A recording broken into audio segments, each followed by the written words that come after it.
జిల్లా కేంద్రమైన విజయనగరం పట్టణంలోని తోటపాలెం బాలాజీనగర్‌లో వేంచేసి ఉన్న శ్రీ వెంకటేశ్వర స్వామివారి ఆలయంలో ఉత్తరద్వార దర్శనం కార్యక్రమం మంగళవారం అత్యంత భక్తి శ్రద్ధలతో జరిగింది. ముక్కోటి ఏకాదశి పర్వదినాన్ని పురస్కరించుకొని ఆలయంలో ఏర్పాటు చేసిన ఉత్తరద్వారం గుండా భక్తులు వేలాదిగా ప్రవేశించి స్వామివారి దర్శనం చేసుకుని ప్రత్యేక పూజలు, అభిషేకాలు నిర్వహించారు. ఆలయ పురోహితులు భాస్కరాచార్యులు శాస్త్రోక్తంగా పూజలు నిర్వహించారు. పట్టణంలోని వివిధ ప్రాంతాల నుంచి తండోపతండాలుగా వచ్చిన వేలాది మంది భక్తుల రద్దీని దృష్టిలో ఉంచుకొని ఆలయ అభివృద్ధి కమిటీ ప్రత్యేకంగా బారికేడ్లను ఏర్పాటు చేసి ఏ విధమైన అవాంఛనీయ సంఘటనలు జరగకుండా కట్టుదిట్టమైన చర్యలు చేపట్టింది. ఈ సందర్భంగా ఆలయ అభివృద్ధి కమిటీ చైర్మన్ ఎంఎస్ సూర్యభగవాన్ మాట్లాడుతూ ధనుర్మాస ఉత్సవాల్లో స్వామివారిని దర్శించే భక్తుల రద్దీని దృష్టిలో ఉంచుకుని పటిష్టమైన ఏర్పాట్లు చేశామన్నారు. భోగి రోజున జరిగే గోదాదేవి కళ్యాణంతో ఈ ఉత్సవాలు ముగుస్తాయని తెలిపారు. ఆలయంలో ఏర్పాటు చేసిన గోదాదేవి బొమ్మల కొలువు అందరినీ ఆకట్టుకుంది. భక్తులు అధిక సంఖ్యలో ఈ బొమ్మల కొలువును తిలకించారు. ఈ కార్యక్రమంలో ఆలయ అభివృద్ధి కమిటీ చైర్మన్ సూర్యభగవాన్, ప్రతినిధులు కె రమణాజీ,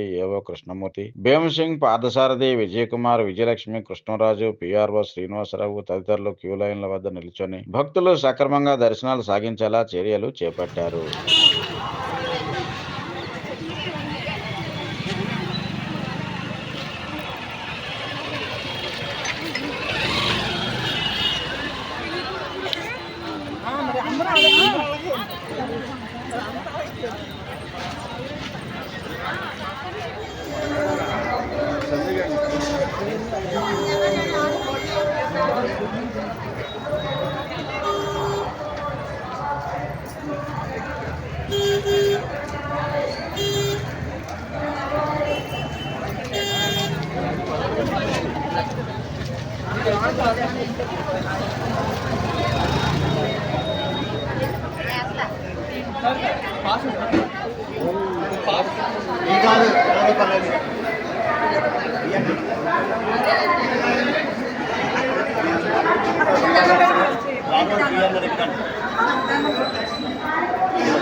స్వామిని ముట్టుకుని ముక్కుమల్ల మానుకుని ఉండేవే కదా.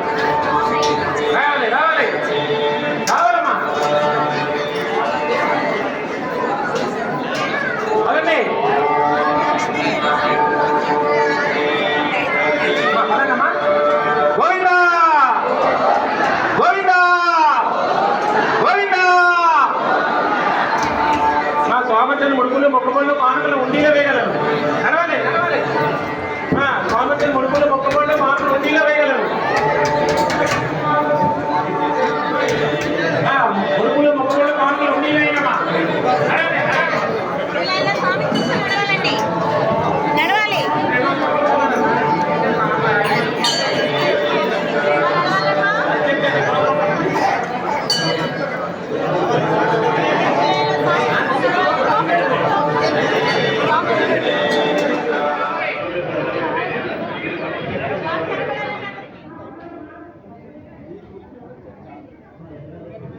అడిగే నేను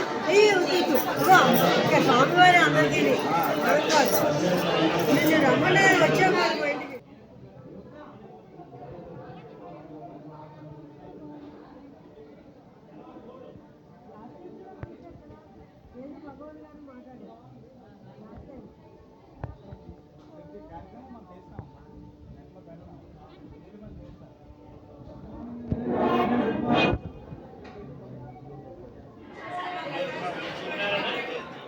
జై శ్రీమన్నారాయణ, జై గోవింద.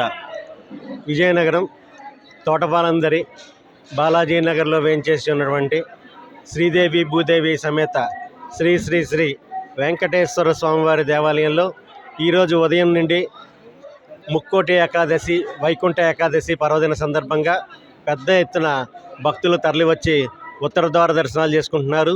ఈరోజు ఉదయం 3 గంటల నుండే సేవాకాలం ప్రారంభించబడి తిరుప్పావై ప్రవచనాలు తిరుప్పావై పాసురాలు చదవడం జరిగింది. అలాగే 4:30 గంటలకల్లా సాత్తుమారి సేవ ముగించుకొని తూర్పు ద్వారం ద్వారా గరుడ వాహనంపై స్వామివారిని తిరువీధి సేవ చేసుకుని తదనంతరం ఉత్తర ద్వారం ద్వారా స్వామివారిని లోపలికి వేయించేంపచేసి ఉత్తర ద్వార దర్శనాలు ఏర్పాటు చేయడం జరిగింది.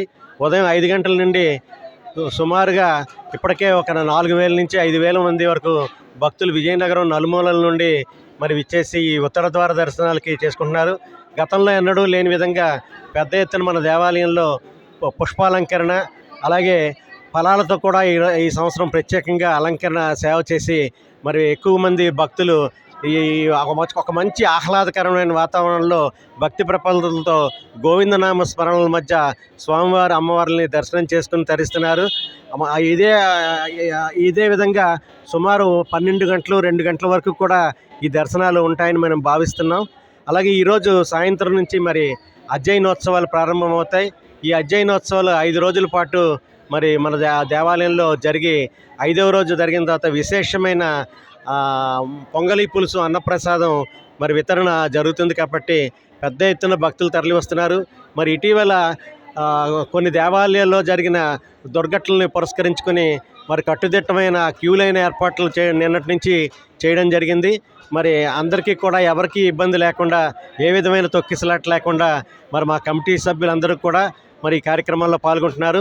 మరి దేవాలయ ప్రధాన అర్చకులు పనిహారం రంగాచార్యుల వారు అయితేనేమి, భాస్కరాచార్యుల వారు, రామాచార్యుల వారు, మరి రాఘవాచార్యుల వారు, మరి ఇటువంటి వ్యక్తులందరూ కలిసి ఈరోజు ఈ కార్యక్రమాన్ని జయప్రదంగా మరి స్వామివారి దర్శనాలు భక్తులందరికీ ఏర్పడే విధంగా చూస్తున్నారు. అలాగే కమిటీ సభ్యులైనటువంటి శ్రీమాన్ కృష్ణరాజు గారు, మరి రమణాజీ గారు, శ్రీనివాస్ గారు, మరి సుగుణాకర్రావు గారు, భీమ్సింగ్ గారు, మరి నరసింహమూర్తి గారు, వీరందరూ కూడా మరి వచ్చి ఉదయం నుంచి తెల్లవారుజాము నుంచి సేవ చేస్తూ స్వామివారి అమ్మవార్ల యొక్క అందరి దర్శనం ప్రతి ఒక్క భక్తునికి సులువుగా దర్శనం అవ్వాలనే కోరికతో అందరికీ దర్శనం ఏర్పాట్లు చేయడంలో సహకరిస్తున్నారు. వచ్చిన ప్రతి ఒక్కరికి కూడా ప్రసాద వితరణ జరుగుతోంది. అలాగే 5 రోజుల పాటు అధ్యయనోత్సవాలు జరుగుతాయి. జై శ్రీమన్నారాయణ, జై గోవింద. నేను కస్తూరి సుభద్రాదేవి.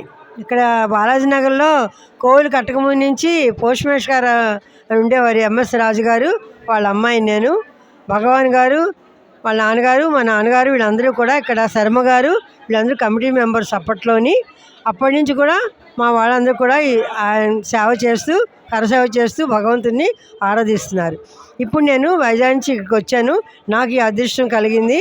కింద సంవత్సరము, ఈ సంవత్సరం కూడా ఇలాగా ధనుర్మాసంలో ముక్కోటి ఏకాదశికి ఇలాంటి బొమ్మల కొలువు పెట్టి దశావతారాలు కానీ, గోదాదేవి చరిత్ర, ఇవన్నీ ప్రజలందరికీ తెలియాలని, మన హిందూ ధర్మం శాశ్వతంగా నిలబడాలి, బలపడాలని ఇలాంటివన్నీ ఏర్పాటు చేయడం జరిగింది.